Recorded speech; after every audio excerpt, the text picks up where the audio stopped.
Forget New Year, New You. This season is about slowing down, locking the doors, and cozying up at home with the one you really want to do nothing with. Your dog. After the holiday chaos, those quiet nights with a blanket, a podcast, and your pup feel like the reset you actually need. Ollie helps make those moments easier with fresh protein-packed meals made from real human-grade ingredients, so your dog can enjoy some quality comfort food too. Choose from 5 recipes and get a personalized plan for your dog's needs. Meals arrive perfectly proportioned with a scoop and storage container, so serving is fast and mess-free. And with Ollie's in-app on-demand health screenings, supporting your dog is easy, ensuring more cuddles for many years to come. Visit ollie.com/truecrime and use code TRUECRIME for 60% off your first box. By all accounts, 29-year-old Grant Amato had an obsession.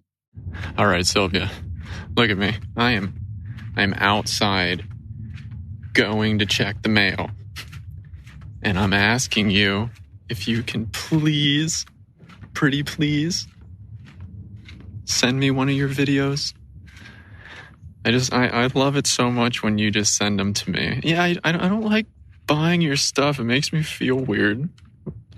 Could you please send me one, though? That obsession was an online cam model from Bulgaria, a woman named Sylvie. Grant Amato was and is obsessed with this woman. Sylvie is an internet cam model. I put quotation marks around the word model, working from Bulgaria. He had never met Sylvie, only chatted with her online and sent her money. Lots of money that wasn't always his, but his parents' and brothers. The defendant, Grant Amato, became addicted to her, consumed with her, possessed by her, to the point that he was spending hundreds of thousands of dollars of the family's money on her. Hundreds of thousands of dollars to, quote, be with her on our internet website. In fact, Grant's obsession with Sylvie was a point of contention within his family. And he presented to her a persona that was not who he really was. A professional gamer, owned his own home, drove a BMW. That's what the persona was that he presented himself to her. On December 28, 2018, Grant was checked into a rehabilitation facility for treatment for sex addiction and depression after his parents and 2 older brothers had staged an intervention with him less than a month earlier. Grant didn't stay at the facility for the full 60-day treatment. He checked himself out more than a month early on January 9, 2019. And before long, he was talking to Sylvie again. And according to Grant, there was again friction in the family when his father found out. The following is what Grant says happened on Thursday, January 24th, 2019. Grant woke up around 7:30 or 8 o'clock in the morning, and throughout the day, he was at home with his mom, Margaret. She was working from home while he prepped for a job interview he had the next day. At 29, Grant still lived at home with his parents, as well as his older brother, Cody, who was 31. Both his dad, Chad, and Cody left to go to their respective jobs that day. Chad was a retail pharmacist at CVS, and Cody a registered nurse anesthetist. Around 4 p.m., Grant was on the couch watching YouTube videos when he saw his mom put some chicken out on the counter and pour herself a glass of wine. She then took it back into her office. Chad came home a little later and first went into Margaret's office. He then came into the living room and sat down on the couch. According to Grant, Chad accused him of having contact with Sylvie, even though it was against the house rules that had just been put forth by his father. Chad asked Grant why he was still contacting her, and the conversation got heated.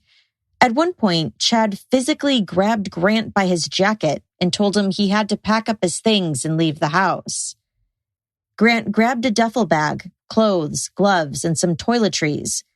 It was January 24th, and so the temperature was a little cold for Florida standards. As Grant was packing, Chad came upstairs and they continued to argue. They then went into the master bedroom so Chad could get Grant's passport and car keys from the safe. Grant would later say that Chad remarked that he would have to reset the safe passcode because Grant had been in the room while the safe had been opened. Chad then went into his closet and retrieved Grant's cell phone, laptop, banking paperwork, credit cards, and car insurance info. Grant took the items and put them into his duffel bag, while Chad went downstairs to talk to Margaret. Grant then went into his brother Cody's room to retrieve some flash drives so he could reinstall programs to his laptop. Grant loaded his belongings into his car, including his suit for his interview the next morning. He then spoke to Chad in the driveway for about an hour and a half before heading back to the house to collect more of his things. Chad gave him a credit card for a one-night stay at a hotel. His brother Cody then came home, went into Grant's room, and gave him his debit card and told him to use it for anything Grant needed to take care of himself, while Cody tried to smooth things over. Cody then walked him out. Grant said goodbye to his mom and went to his car. It was between 12 and 12:30 a.m. when he pulled away from his house for the last time. According to Grant, he then went to the local Publix parking lot to use their Wi-Fi so he could get the address for his interview. He fell asleep in his car and then headed to his interview around 6:45 the next morning. The chain of events that I just told you is what Grant's defense attorney would tell a jury 6 months later, when Grant found himself seated behind a defense table. Something terrible had happened to Grant's family that night, and prosecutors allege that he was the one responsible. And when his parents found out about his, quote, relationship with Sylvie and the tremendous amounts of money that he was spending on her, they contacted her and they let her know the lies that he was telling her and who he really was. And that effectively ended his relationship with Sylvie. This is Jillian, and you are listening to Court Junkie, episode 114. Washing our hands is always one of the most important things we can do, but washing them frequently really dries out my hands, a feeling that I absolutely cannot stand. So I started using Caldrea. Caldrea is a consciously crafted home and body care brand that combines thoughtful ingredients with delectable scents, making caring for ourselves and our homes a better experience.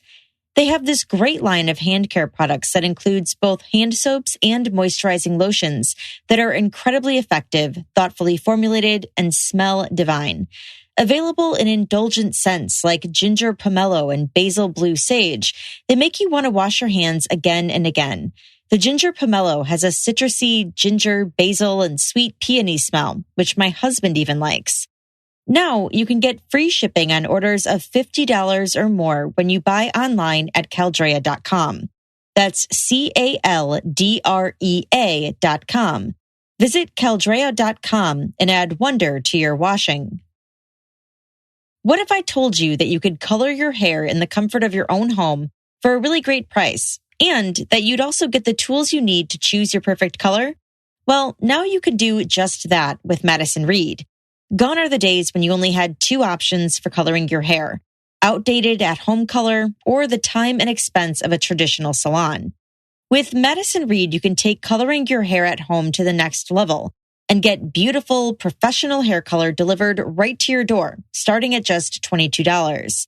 What makes Madison Reed's color unique is that it's crafted by master colorists who blend nuances of light, dark, cool, and warm tones to create over 55 gorgeous multidimensional shades. And don't worry, finding the perfect shade couldn't be easier. You just go to their website, madison-reed.com, and take their quiz that'll ask you things like what you want your end result to be and what your hair texture is. Then they match you with your perfect shade. So now you can do your hair coloring at home and look as if you just came from the salon. And now Court Junkies can get 10% off plus free shipping on their first color kit with the code COURT. Go to madison-reed.com and use the code COURT. That's madison-reed.com and use the code COURT.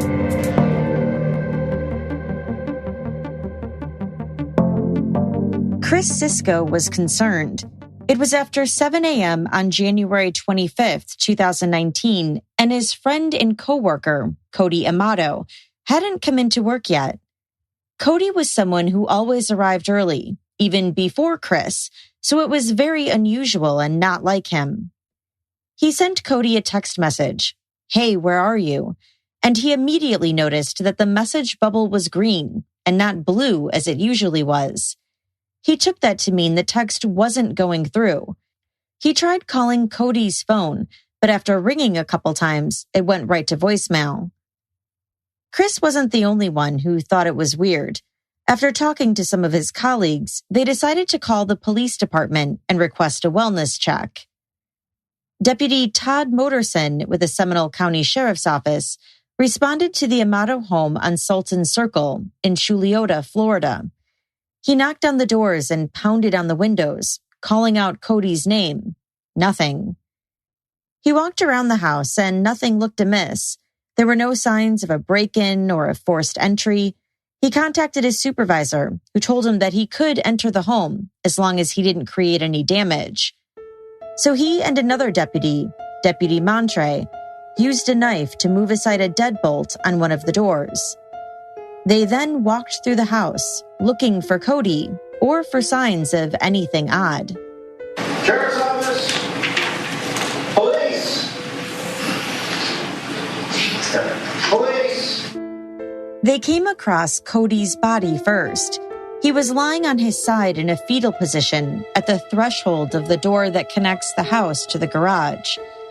Deputy Moterson thought it looked like a Signal 32, meaning a self-inflicted gunshot wound, and he radioed to dispatch as such. But then he corrected himself and realized that he didn't know what he was looking at. Signal 7, he told the dispatcher, which is code for a possible dead person. The deputies then discovered Chad's body, lying on his back, face up, in the kitchen. They continued searching the house. "Another one down," Deputy Montre said. Margaret was sitting in a chair in her home office, slumped over at her desk in front of a computer. Her face was down on her keyboard. "She's been shot in the face," one of them reported. 59-year-old Chad Amato, 61-year-old Margaret Amato, and 31-year-old Cody Amato had all died from gunshot wounds. 2 days after the bodies were found, Grant Amato, who had been located by police at a hotel in Orange County, was sitting in an interview room with detectives. He was calmly telling them how his father was an angry and violent type person. Overbearing. He would like push my mom, and like one instance, it was getting to that age where me and Cody were kind of getting old enough to maybe be able to do something if she needed our help. And I remember her and my dad were like in their room, which if you go down the stairs, it's right there to the left.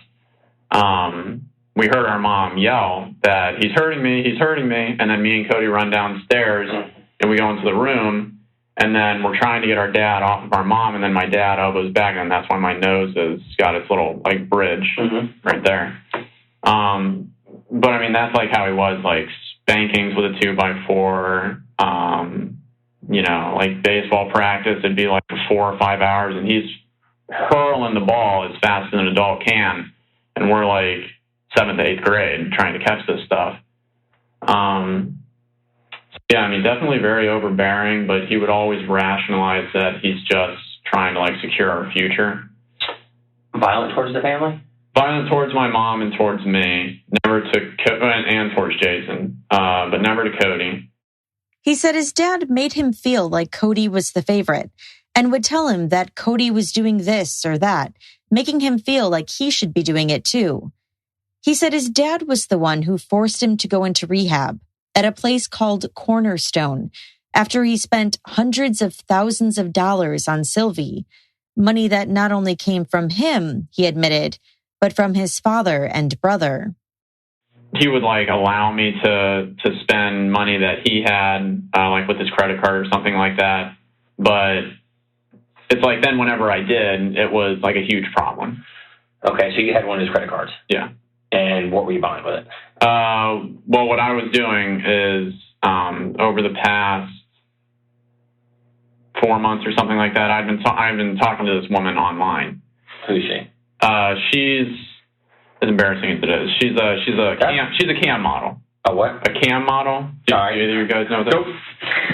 Just like all the videos, you have to tell us. A cam model, it's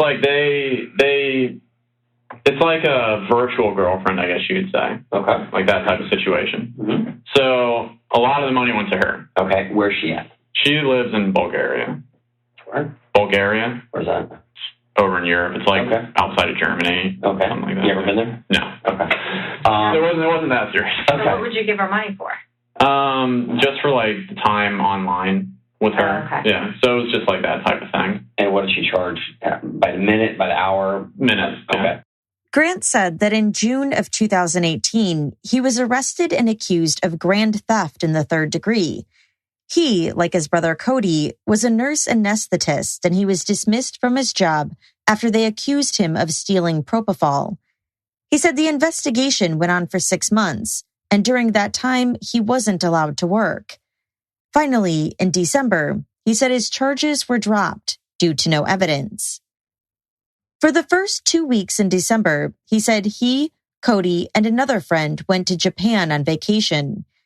He said while they were gone, his mom and dad were dealing with a lot of financial stuff, namely the fact that Grant had spent over $200,000 of their money on Sylvie.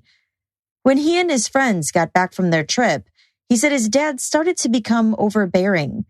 Every single day, he said his dad would come home from work and would want to have a talk with him. He said his dad would get heated during those talks, but that he would always remain calm because he knew he was in the wrong. Spending $200,000 of the family's money, after all, was idiotic, he said. When asked when the last time he and his dad had a heated conversation, he said Thursday, meaning 2 days prior, and proceeded to tell them how he had been kicked out. One of his rules was that I wasn't allowed to talk to the woman anymore that I had been talking to. But I guess you could say behind the scenes, my mom would let me talk to her through her cell phone using Twitter. And,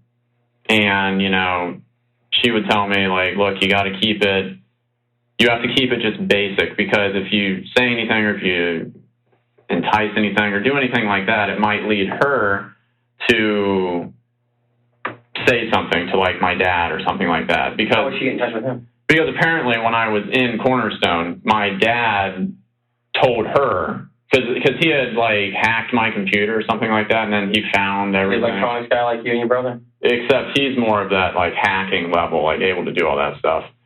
So he had found, just the stuff that was related to her.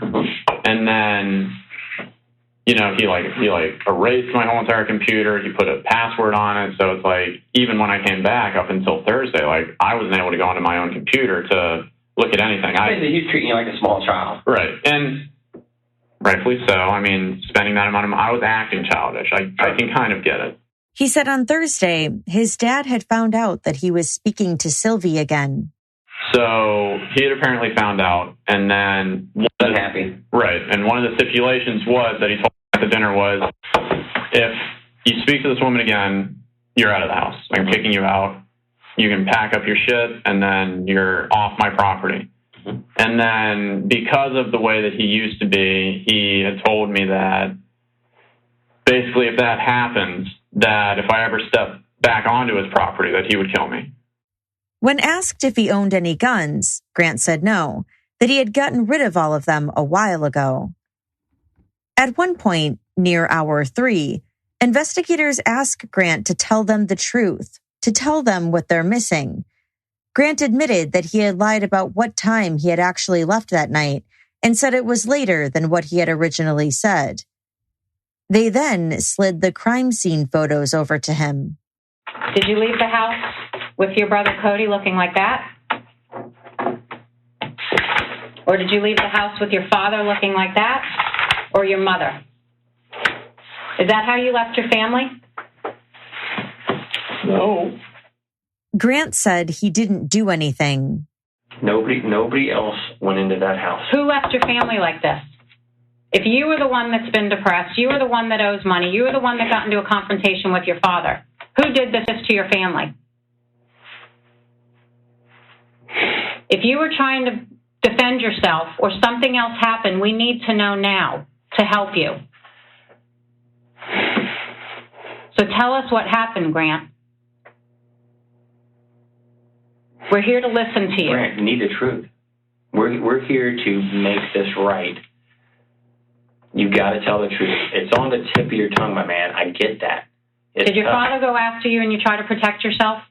No, I didn't do any of this. Later, Grant's older brother, Jason, came in to see him. All right, so I take it you know what happened.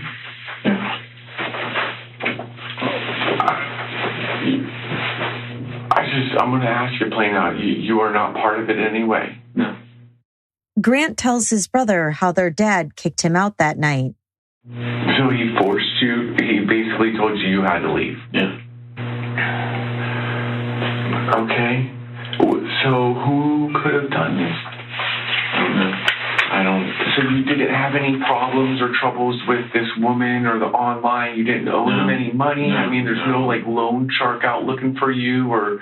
I just don't see how things aren't adding up. I'm really confused, Grant. It scares me that you want to leave here and not face up to what happened, Jason tells him. He begs for Grant to tell him the truth. I'm sorry. I don't believe you. And I probably will have resentment for the rest of my life, whether you did it or you didn't do it. But I need closure. I need to know what happened to my mother, my father, and my brother Cody. Jason tells him that he's scared for Grant and scared for himself, and that he doesn't feel comfortable with Grant being around him alone. I understand, Grant says. Grant was allowed to leave after that interview, but investigators ended up putting him up in a hotel so they could keep an eye on him. And a few days later, on January 28th, he was arrested.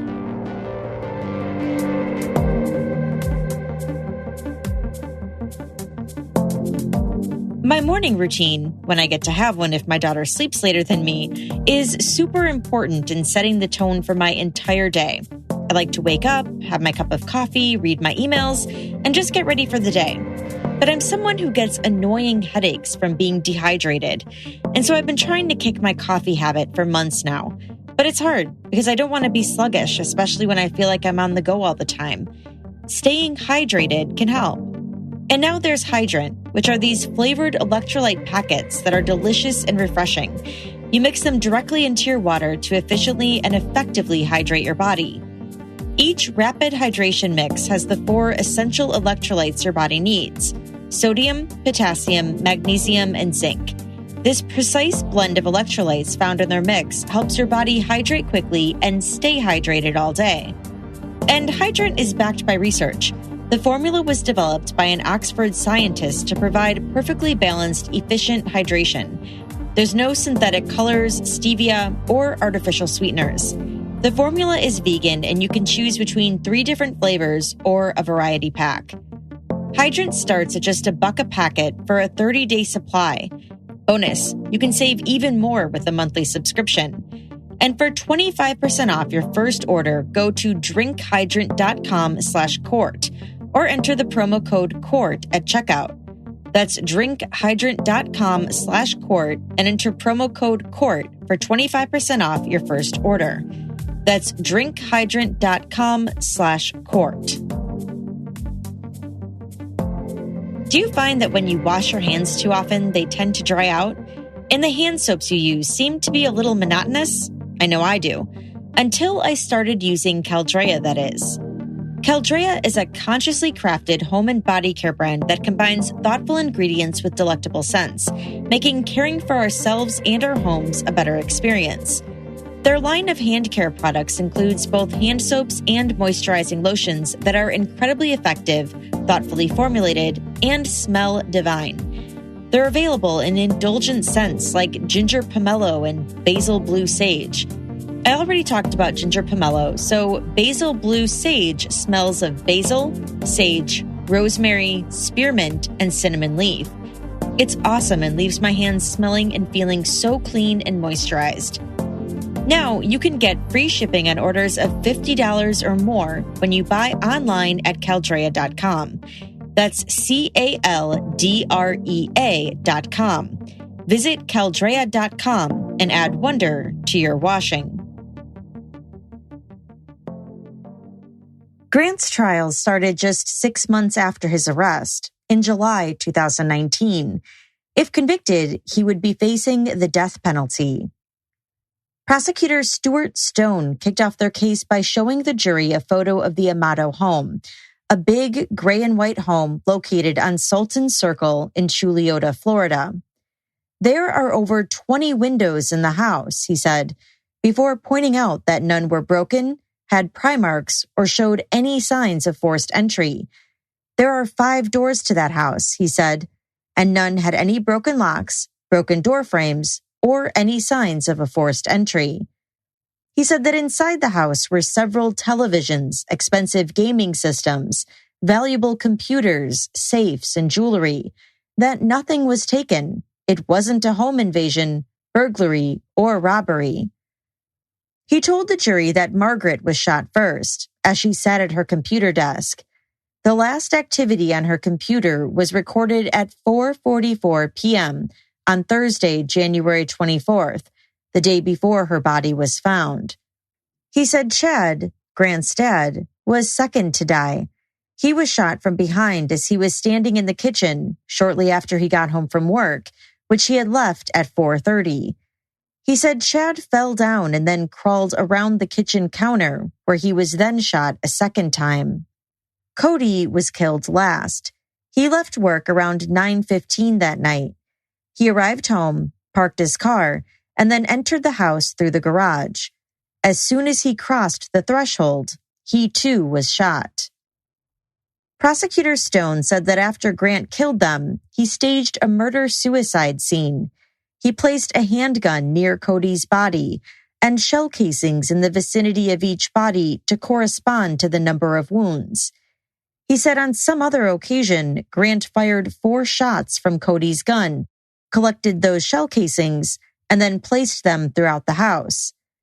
He then placed a holster with a gun on Chad's right hip under his belt to make it appear as though there was a confrontation between Chad and Cody, father and son.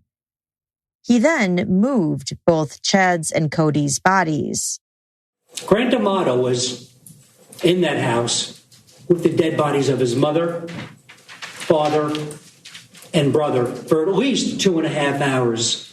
You're going to see evidence that puts him in the house probably longer. But for at least 2.5 hours, he was in that house with those 3 dead bodies. He said Grant transferred the contents of his computer onto a flash drive that was later found inside a pair of pants that were in his car. Grant also accessed his dad's phone and banking app. He was home alone with his mother all day when the last human activity occurs on a computer. He was home when his father Chad arrives home from work. And he was home when his brother Cody arrives home from work, all by his own admission. Prosecutor Stone said that Grant was obsessed with Sylvie and that he would lie to her and tell her that he was a professional gamer, that he owned his own home and drove a BMW. When his parents found out about her, they called her and told her who Grant really was, which ended the relationship. Sylvie now knew that Grant Amato was not a professional gamer, did not own his own house, did not drive a BMW. And to Grant Amato, That was the end of the world. There was nothing to live for. And he was furious with his family for ending his world, his life as he believed it to exist.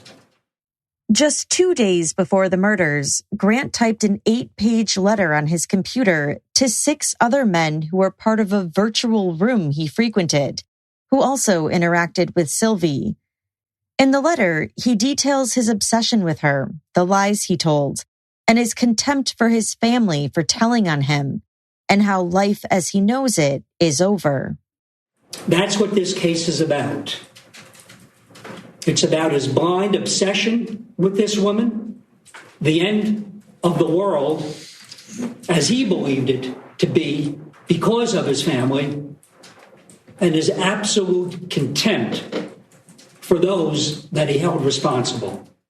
Grant's attorney, Jared Shapiro, countered by saying, "If not Grant Amato, then who did this?" He said that statement is not legally sufficient to convict Grant of murder. In fact, he said there are 3 facts that prove that Grant is not guilty. There's no physical evidence linking him to the deaths, no firearm that Grant had access to, and when police entered the home, they found a nefarious combination of drugs, guns, and ammunition. He said the family's DNA was not recovered on anything from Grant, including his clothing and shoes. And Grant's DNA is not on anything belonging to his family. He said the shell casings from the fired bullets were also tested for Grant's DNA. Nothing. He noted that Grant had sold his firearms a while ago, so he could use the money to remain in contact with Sylvie. There were still guns in the home, he said, but one was Cody's 9mm pistol, which he carried on him, and the others were locked up in Chad's bedroom, and he didn't have access to those. Further, he argued that the state's timeline was not accurate, that Chad had accessed his phone later that night, and that a neighbor recalled hearing gunshots on the morning of January 25th. He also noted that when police entered the home with a pocket knife, they also didn't leave any pry marks. Furthermore, he said Grant had no motive, that there was no friction between Grant and his mom, and that Grant and Cody were inseparably close. Cody even took care of Grant financially and paid for his entire portion of the Japan trip just a month prior. Whenever Grant needed monetary support, he received it from his family, Shapiro said. He had no motive whatsoever to kill them. Chris Sisko, Cody's friend and coworker, who had called police on the morning of the 25th to do a wellness check, testified that Cody left work at about 9:15 p.m. on January 24th. He said this was about 15 minutes earlier than normal, which he found strange. That might not sound unusual to somebody who doesn't have our position, but when you're making double time and you leave 15 minutes early, that's quite a bit of money that you're just leaving on the table for no reason. He wasn't told to leave early, and we all have jobs. We like to make money, so I just thought it was weird. I'd never seen Cody leave early and leaving money on the table like that, just to dip out early. He was asked to identify a photo of Cody. He confirmed that in the photo, Cody was wearing exactly what he last saw him wear as he left work that day, his hospital scrubs. Grant cried at the defense table as the photo was shown to the jury. Christine Snyder, a crime scene analyst with the Seminole County Sheriff's Office, testified that Chad's and Cody's bodies had been moved. Chad's autopsy revealed that he had been shot in the back of his head, so he should have been face down when they found him. However, he was face up, indicating to her that he had been flipped over. She also said the positioning of the holster and firearm on Chad's hip was unusual, that it had actually been put on backwards. So normally, if you're carrying a firearm, you would probably put it inside of your pants for stability, especially a large gun like this, and he's a smaller individual. And you would have the grip towards the side, so then you can grab it quickly and pull it out. If you were carrying it the way that he has it, and you're right-handed, you would have to pull it out awkwardly point it at yourself and then point it towards somebody to fire it, which just doesn't make any sense. If you were right-handed and you were doing a cross draw, you would carry it on the other side and pull it out this way.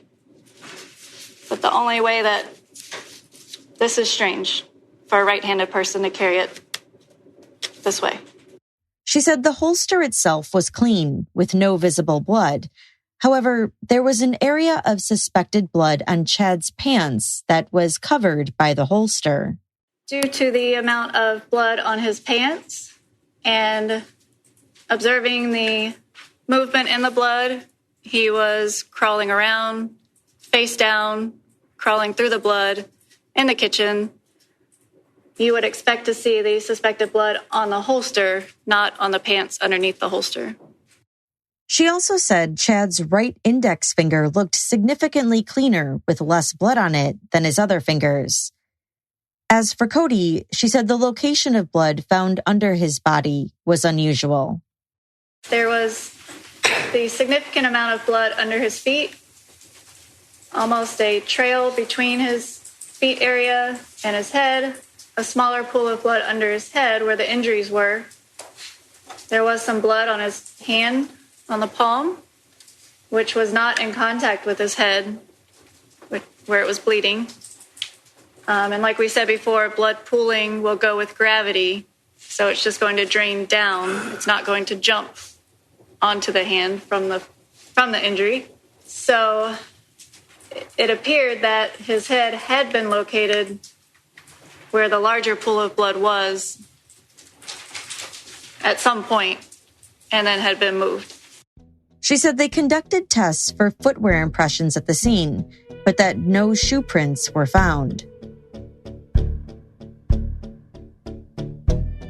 Jason Amato, Grant's older brother, took the stand and testified about the Amato family.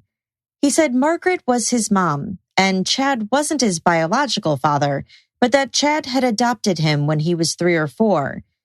He said he moved out of the family home when he went to college in 2001, and that he now works as a mortgage loan underwriter in Winter Springs, Florida.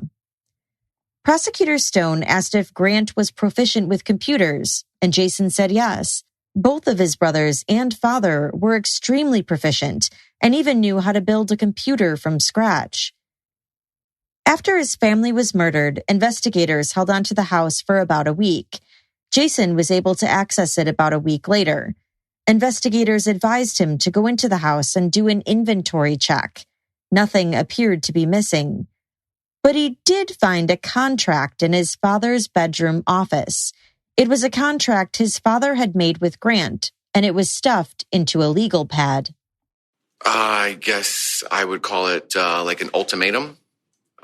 Some options that were given to Grant to choose between after leaving the facility. And based off of some of his choices, there were specific rules and regulations that my father had laid out for him. All right, so the first thing that was covered was living arrangements. You know, does he want to live at home, move out on his own, go to the military? It looks like Grant chose to live at home. He understood that the family would not cover or pay any current remaining future debts, etc. Goes on to say that, some rules are no post-midnight internet use, no more all-nighters online, limited TV. It says that he terminated his current phone and set him up with a new phone that I guess didn't have data or the ability to go on the internet. Some responsibilities where he had to get a job. He had some debts that he had to take care of. No savings. He owed the family some money, owed the family an apology. It's very detailed. Jason was asked if there was any reference to Sylvie in the contract. It informed it states that it informed Grant that they had reached out to this woman to let them know, or to let her know some of the things that Grant had been saying weren't 100% true, and that he wasn't allowed to communicate with her anymore based off of those lies. Jason told the court that in mid-December, after Cody and Grant had returned from their trip to Japan, the family staged an intervention with Grant. Grant then left the home and went to stay at his aunt's house. A few days later, at 3 a.m. on December 23rd, Jason said that he, Cody, and his parents went to that aunt's house to confront Grant. Cody called his aunt, and Grant came outside. Really, Cody was talking to Grant about that he needed help with his obsession or his relationship with that woman. And initially the conversation didn't go well. My brother and Cody and my dad started getting on Grant. I stepped in and told him he just needed to get help and focus on himself. My brother Cody and my dad calmed down. Grant got in the car. The three drove him to Fort Lauderdale, where he checked himself in that morning when they got there. He was asked how heated that confrontation got. Oh, it wasn't yelling. Really, I think what set it off was Cody was upset that Grant, I guess, wasn't being forthcoming. I guess he gave him a look. That's what Cody kept saying. Don't give me that look, or why are you giving me that look? And then my dad did put his hand on Grant's shoulder, not like punch him or hit him. He put his hand on his shoulder, and that's when I stepped in and told them to leave him alone. And I told Grant just to focus on himself. I think I gave him a hug. He really didn't say anything. I stepped back out since I wasn't really the one involved with the facility and taking him there.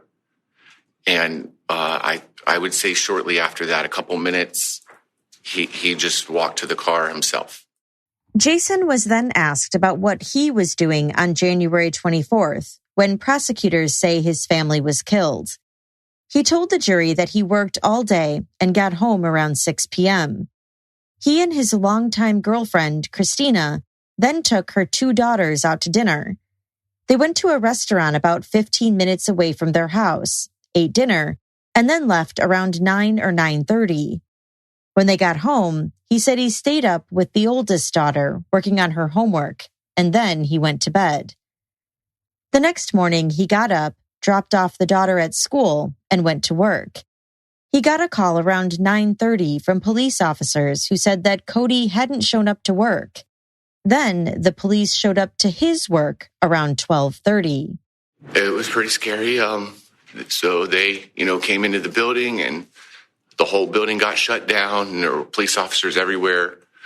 They took me into a room and, questioned me, and later gave me very general details that there was a woman and 2 males in their 30s found in the house. So I just tried to answer. No, I'm good. So I just tried to answer their questions as best as possible. And they questioned me I was with them all day, but they initially questioned me for a couple hours. And then they went and searched my car in the parking lot for a couple hours. And then they went and searched my house for a couple hours. Investigators initially thought that Chad's body was Grant, and that it was Margaret, Cody, and Grant who were deceased inside the house. On cross-examination, Jason said he's 4.5 years older than Cody and 6 years older than Grant. When they were younger, he said his father didn't allow a lot of friends over, and so it was just him and his brothers who played a lot. He agreed that Grant and Cody were very close and shared a lot of interests, including gaming and computers. He said he called his mom about once a week or so to check in on the family. After Grant was released from rehab, he said she sounded better than she had in the previous months. She told him that Grant was being more part of the family and had a job interview. She was excited that things seemed to be turning around. After each witness, the jury was allowed to ask the witness questions, after being approved by both sides. Jason was asked if his father was ever abusive, either physically or otherwise. Jason said no. They got spanked when they were younger, but he said he doesn't consider that abuse. The jury also wanted to know why Grant didn't finish the program at the rehab facility. Jason said his mom told him that the person who oversaw the facility said that Grant was getting better, and they didn't feel that he needed to be there anymore. Jason's girlfriend, Christina, was called to the stand to corroborate Jason's testimony, mainly his alibi. She said she and Jason had been together for 11 years and that she called Margaret and Chad mom and dad. She confirmed that her family went to dinner on the night of January 24th. A receipt of that dinner was then shown to the jury. One of the jury questions for Christina was whether the total on the receipt was accurate. She said yes, she and Jason had split a ribs entree and an appetizer, and her 2 daughters ate. She was also asked about Jason's relationship with his father. I would describe it as he was closer with his mother. I wouldn't say they were as close as he was with his mom, but he talked to his dad, and there was no, animosity or I guess bad blood that I was aware of between them. In fact, they spoke. We were out to dinner before this happened, and Chad called Jason to ask his advice about something, and Jason stepped out to talk to him. So to my understanding, there was a father-son relationship. I was aware that he was his, not his biological father, but the only father he ever knew. Eric Brothers, a crime scene technician, testified that he searched Jason's home, vehicle, and Jason himself. He found no blood, no weapons, and nothing that was suspicious. So during the course of your entire search of Jason Amato, did you locate any blood? No. Any weapons? No. As for Grant, he said he saw a small abrasion on his left forearm that did not appear to be fresh. He didn't find any suspected blood on Grant's clothing or in his vehicle. However, he did find a note in Grant's vehicle. The note read, quote, "Brother, they just told me what happened. Dad told you to pack your shit and get out of his house because you were caught texting that woman again. Grant, I'll take care of all of your problems. I just need you back. I can't live without you, brother. I said I'd take care of all of your problems at the house, and I have. No one will bother you again regarding this. Just please come home. I can't do this again. If you think I'm part of the problem here, then I've really lost you, and I can't take that loss after everything. There is nothing I can say to change your mind on this. I love you and I wish you felt the same. I was going to come after you again, but what's the point?" Grant's jeans were in his car, along with a USB thumb drive found inside. The jury had questions for Eric Brothers, too. They asked if it was confirmed that Cody wrote that note, and he said he didn't know. He was also asked how much blood is needed to show up in their testing. He said Blue Star, which is what they used, is designed to look for very small amounts of blood, and they didn't find any. He was asked if any gunshot residue tests were done on Grant's car, and he said he doesn't know. Deputy Daniel Anderson, a deputy sheriff with the Seminole County Sheriff's Office, testified that Grant told him that he had written that note found in his car. Grant told him that he had had a meeting with Cody before he left, and then had memorialized their conversation in that letter. When Deputy Anderson asked why it was written as if Cody had written it, Grant said that he had just been trying to memorialize the conversation. Deputy Anderson also testified about Grant's interrogation. Did he ever ask you, or Investigator Moteri, why you were talking with him, why you wanted to talk with him, or how his family was? He never asked any of those questions. Arthur Rubart, a crime scene analyst, responded to the hotel Grant was staying in when he was arrested. In addition to credit cards with Chad's and Cody's name on them, there was another note. This one was located inside of a notepad and was dated January 25th, 2019. The note read, quote, "I miss being at home already, and it's only been 1 day since I was kicked out by Dad. Cody said he'd take care of it, but there's nothing he can do about this. I miss the house and comfort, but the atmosphere had been getting worse and worse. Cody sounded pretty sad, and I told him that it's over at the house. We had a good 29 years, and I wish it could work out. Looks like I finally have to live on my own. Sadly, Cody is still helping me by giving me his debit card until I can get settled. Oh, and the interview went well today. Oh, and no phone service because Dad canceled it. Tough days." Janelle Kennedy was a security supervisor in the CVS Health building where Chad worked. She said his badge was swiped for the last time on January 24th, 2019 at 4:32 p.m. when he left the building. One of the jury's questions was whether firearms are allowed on the premises or in employees' vehicles, and she said no, but she added that they don't do a search of cars. A majority of the state's case was in the form of phone records, namely the records for Chad and Cody's cell phones. Crime scene analyst Rubart testified that around 9:16 p.m. on the night of January 24th, there were 4 calls made to and from Cody's cell phone. The first was from Chad's cell phone, but only lasted for 1 second. The second was from the Amato house phone, and that lasted for 115 seconds. The third was again from Chad's cell phone for 4 seconds, and the fourth was from Cody's phone to the house phone, which lasted for 23 minutes.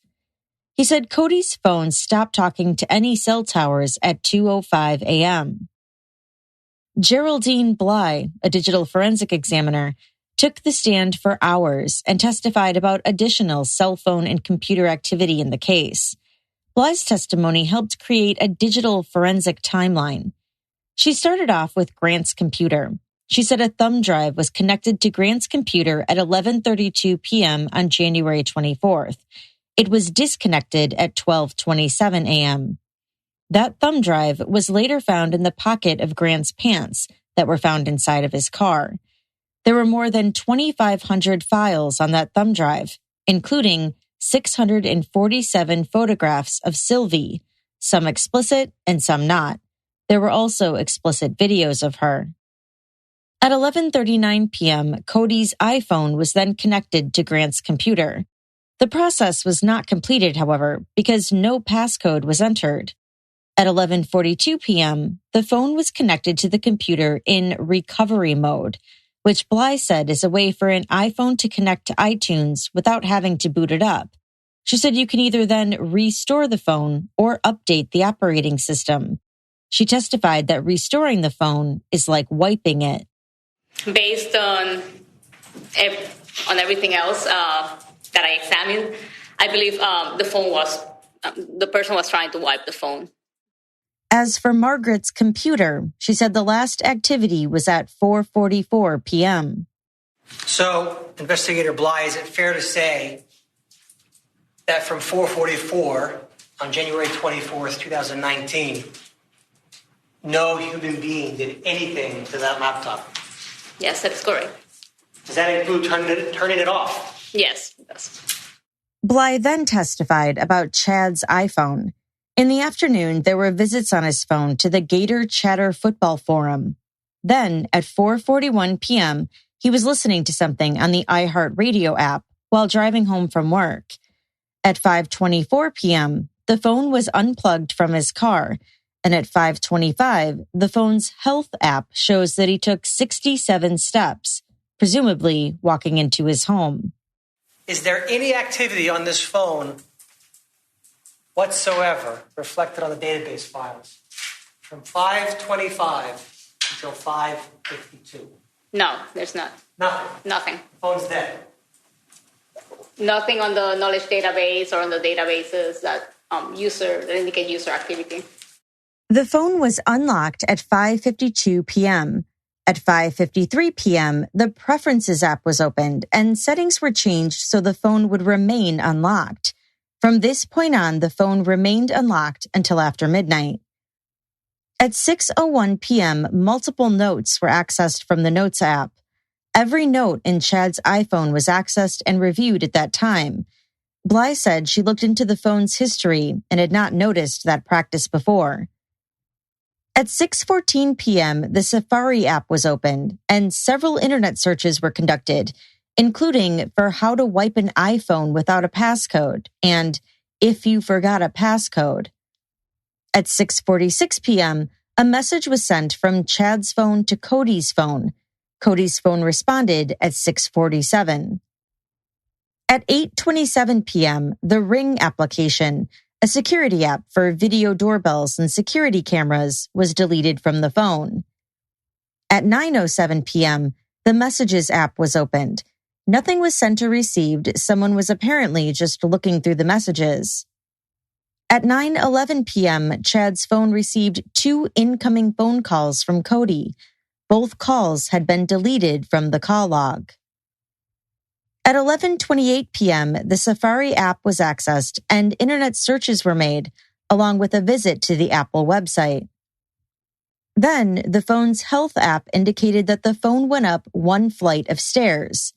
And at 12:08 a.m., the USAA Bank app was accessed. Bly said someone used the biometric fingerprint to access it. You've testified previously about the iPhone 8 being able to be unlocked via fingerprint and by passcode. Based on your training and experience, field study, etc., are you aware whether an iPhones have been successfully unlocked with a deceased person's finger? Yes, you can. The phone was locked and then unlocked again at 12:31 a.m. when the Blink app was deleted from the phone. Bly testified that the Blink app allows you to monitor security cameras in or around your house. Chad's phone then remained unlocked until 3:16 p.m. Bly also testified about Grant's Microsoft Pro. She said the web history shows that at 2:54 a.m., Grant was on Wi-Fi and accessed Gmail. At 3:06 a.m., he made a payment in the amount of $599.99 to restore his account on myfreecams.com. According to both prosecutors and Grant, this is when he was in the Publix parking lot using their Wi-Fi. On cross-examination, Grant's attorney, Jared Shapiro, questioned Bly about Cody's phone having been plugged into Grant's computer. Remember, earlier in her testimony, Bly had testified that it appeared as though someone had tried wiping Cody's phone. So you were not present in the Amato residence on the night of January 24th, 2019. Is that correct? That is correct. I was not present. You have no idea when Cody Amato passed away. Is that correct? That is correct. And you were not in the Amato home when the iPhone was plugged into Grant Amato's tower. That's correct? I was not, yes. That is correct.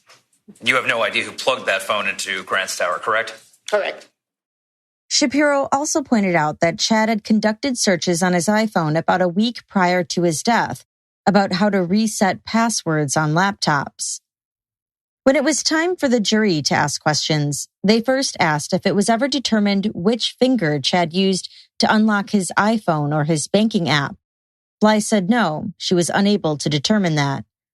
When asked if the Blink app stores any recorded video, she said there was no video. Could she tell when calls on Chad's phone were deleted? She said no. And lastly, was Chad's phone connected to Grant's computer? She said no, she wasn't able to determine that. Only Cody's iPhone was.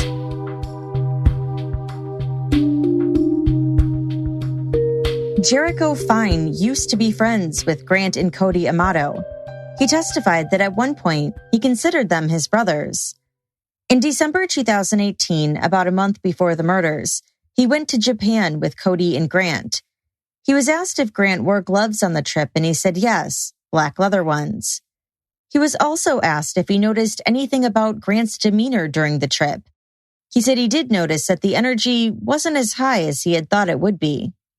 I know a few days before we were to come back, we were to go to a museum, like for an animation studio that we all love. And it's like a once in a lifetime thing. And he didn't want to go. I was told he got food poisoning, but we had been eating at the same places, so I thought it was weird, but he didn't want to go to something that we've been planning to go to for a while. And then he just stayed up in the room. Prosecutor Stone asked him about an instance where Grant went missing while on their trip. Cody got into the shower. Grant told me that he was going to go down to the lobby and find something to eat. So I didn't think anything of it. And Cody got out of the shower and asked me where Grant was. And I said he went down to the lobby to get something to eat. And Cody immediately checked the closet for his duffel bag and then said, "Where's Grant's duffel bag?" And I was like, I don't know. I didn't notice him take anything.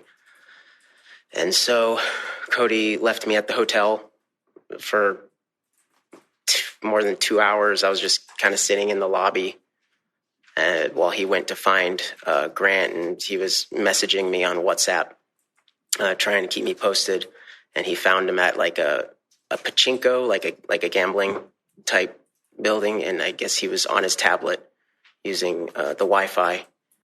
Jericho said Cody seemed to be keeping Grant on a short leash.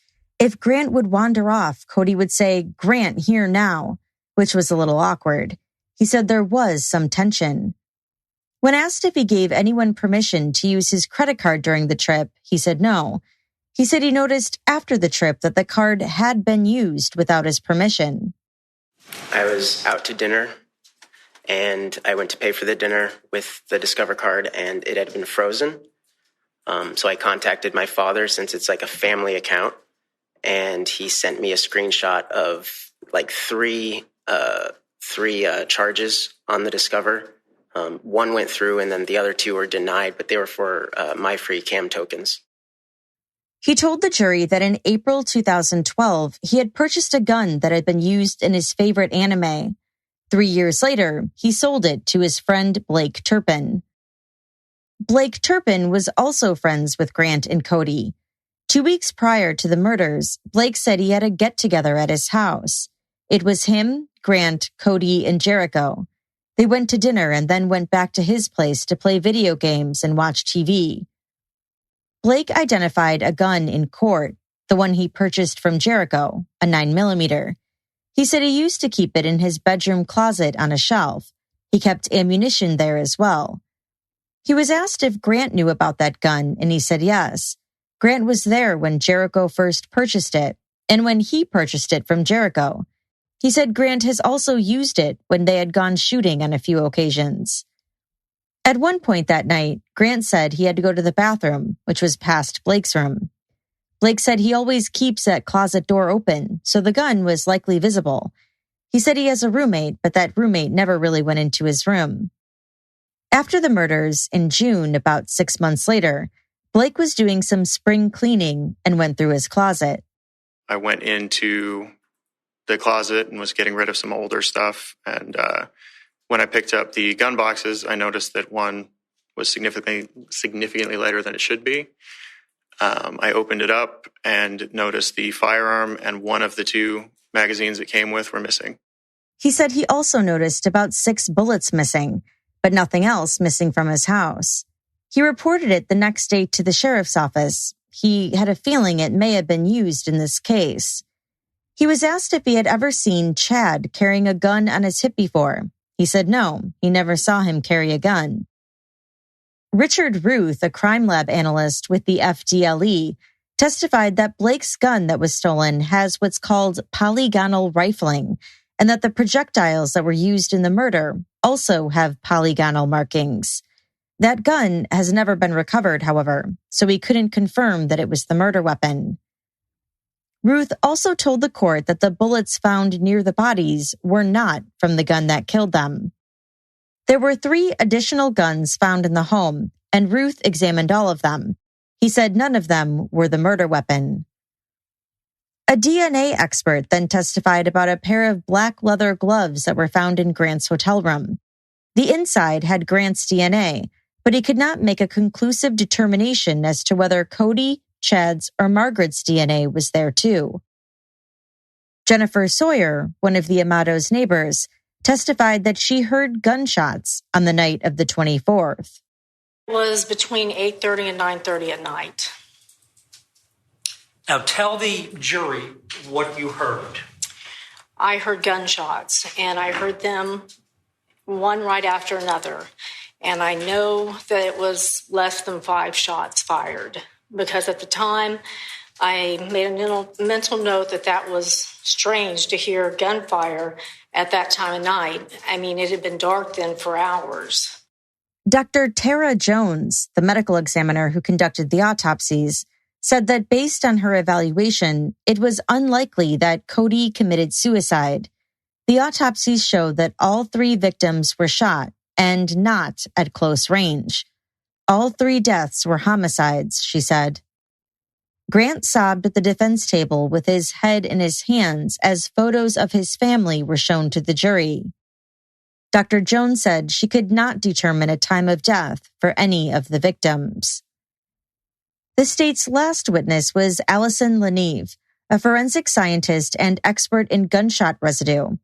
She testified that Grant's leather gloves tested positive for gunshot residue on both the right and left hand. But on cross, she said it doesn't mean that someone definitely fired a weapon. Now, a positive gunshot residue test doesn't mean that someone actually fired a firearm, correct? That's correct, sir. A positive gunshot residue test doesn't mean the person tested likely fired a gun either, correct? That's correct. All it means is it's a possibility.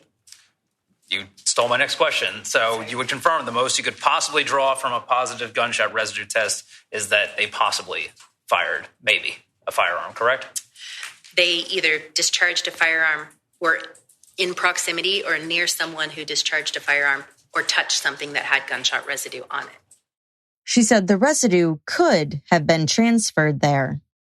If somebody is a gun owner or owns firearms that have been discharged, it's possible that there would be residue on surfaces in which those guns are being held. Right, because you said that residue can be deposited by coming into contact with a surface or object that has gunshot residue on it. So these surfaces would be very likely to be in someone's home that had firearms and had fired firearms on those surfaces, correct? It would be more likely if a firearm was discharged over a particular surface. But if there is residue on a firearm that had been recently discharged and that was brought onto a surface or an area, it can transfer from that firearm to that area. So to answer your question, yes, it's possible. Before we get into the defense case, a hearing took place outside of the jury's presence. In it, the defense wanted to introduce a text message from Margaret to her husband, Chad, on January 9th, 2019, just a few weeks before the murders. It was sent at 10:53 a.m. The text read, in part, "I have spent the last 30 years of my life, except for the few years we were separated, trying to meet your expectations. You have spent the last 15 trying to meet mine. We are different, but together I thought we had found peace and appreciation for each other's strengths that made us a solid team. 1 week ago, in the space of 3 hours, you vehemently told me how much you hate me and what a loser I am, that I am responsible for ruining your life, that I think of you as a meal ticket and fixer so I can sit back and do nothing, that you want to kill me, and most hurtful, that you regret not choosing someone else. I am to recover and not lose my job, keep Cody feeling good by not perpetuating a depressive atmosphere, and move Grant in a meaningful direction. I will support whatever you need to do for you. At this point, I don't care what that means for me. I'm tired of fighting. You can have everything." The judge ruled that that text would not be admissible. The defense's first witness was Sloan Young, Cody's girlfriend and former coworker. She said on January 24th, Cody left work around 9:15 p.m. after telling her that he was calling his dad. Before he left, did he tell you he was calling his dad? He did not specifically say he was calling his father. He said, from what I told the police originally, that he received a phone call because that's what it appeared to look like from where I was sitting. However, phone records stated that that was incorrect. He looked at his phone and he put his phone up to his ear. And I looked at him and I said, "Who is that?" And he said, "My dad." And he walked away. So he made the call. Okay, I understand that. Okay, but that's what he said that night, correct? Yes, sir. Okay. On cross, she said she couldn't confirm whether or not he actually spoke with his dad, just that he had said he was calling him. She was asked if Cody had a blink camera in his room, where if someone walked in, it would alert him, and she said yes. The defense then called Nicholas Stewart to the stand, an agent who generated the report on Chad's cell phone. He said that on January 18th, 2019, at 11:50 p.m., Cody's phone texted Chad's phone saying, "Dad, for the third time now, delete the Blink app." Geraldine Bly was also recalled to the stand for the defense. She reiterated her testimony that the Blink app was deleted from Chad's phone on January 25th, 2019 at 12:31 a.m. Bly also reiterated her testimony that on January 25th at 12:08 a.m., Chad's banking app was accessed on his phone using a biometric fingerprint. Arthur Rubart, one of the crime scene analysts who also testified for the state, was then called for the defense. He testified that inside an armoire located in the Amato's master bathroom was a system that is used for growing marijuana. In another closet, one belonging to Chad, were 3 mason jars and a metal tin on top of a gun safe. Rubart said there was suspected marijuana with humidity scales in the mason jars, and the tin was a grinder, often used to grind up marijuana. At the bottom of the closet were multiple boxes with ammunition. He said he also found marijuana in a master bathroom drawer and in Margaret's vehicle. Rodney Funk, another neighbor of the Amatos, took the stand and said that on the morning of January 25th, he heard popping noises. Was it gunfire? Now, when you were out on your driveway on the morning of January 25th, 2019, did you hear gunshots? I don't know what I heard. No, I did not. Did you hear a popping sound? Yes, sir, I did. Did you hear multiple popping sounds? 3. 1, then 2 after that. Erica Johansson said she works at a specialty pharmacy. She interviewed Grant Amato on the morning of January 25th for a job he was applying for. She said the interview was scheduled for 10 a.m. and that Grant came early, around 9-ish. She said he was calm and she didn't notice anything abnormal about him. She said it was a completely normal interview. But on cross, she said he looked tired, his eyes were glassy and a little pink. My first impression was that he looked a little, as I said earlier, creepy. I don't like saying that. I feel bad saying that, but yes. Okay. And did you offer the job to Grant Amato on January 25th of 2019? I did not offer it to him. Samuel Coors, an owner of a pawn shop at Florida Pawn and Gun, was another witness for the defense. He said that in September 2018, his store purchased a rifle and a 9mm gun for about $600 from Grant Amato. The state's last witness was Jason Amato. Jared Shapiro had just one question for him. Were you aware that there was marijuana going on at 2112 Sultan Circle? No, sir. Okay, no further questions. In their closing arguments, the prosecution said that Grant not only killed his family, but that he made mistakes. Grant Amato knew about blood. He knew about DNA. He knew how to shoot. But after you murder your family, you make mistakes. And I pointed out the mistakes he's made, including the firearm being on Chad backwards, including the digital evidence that we were able to locate, including the bank records. including all the cellular data, including the Wi-Fi records, deleted applications, right? It's a stressful situation being a murderer. You're bound to make mistakes. The defense said the prosecution did not prove their case. There's one verdict in this case, ladies and gentlemen, and it's not guilty. They did not meet their burden. Hold it to them. I'm sorry for what happened, but they did not prove Grant's case to the exclusion of a reasonable doubt. But did the jury think the prosecution proved their case? After about 8 hours of deliberations, they announced their decision. Grant was guilty of first-degree murder. But instead of the death penalty, he was sentenced to life without parole. And that's all for this episode. As always, I'd love to know what you think about this case. Do you think Grant murdered his family because of his obsession with Sylvie? Or do you think the real killer might still be out there? How do you think the defense did in this case? You can let me know by joining our conversation on Instagram @CourtJunkie, by tweeting me @CourtJunkiePod, or by emailing me at podcast@courtjunkie.com. If you'd like to hear these episodes without the ads and hear additional Court Junkie bonus episodes, head on over to courtjunkie.com/support, which will redirect you to my Patreon page. I just added a bonus episode about the Matthew Apperson trial. Apperson is the man who shot George Zimmerman after an argument. Again, that's at courtjunkie.com/support. Thanks again for listening. Until next time.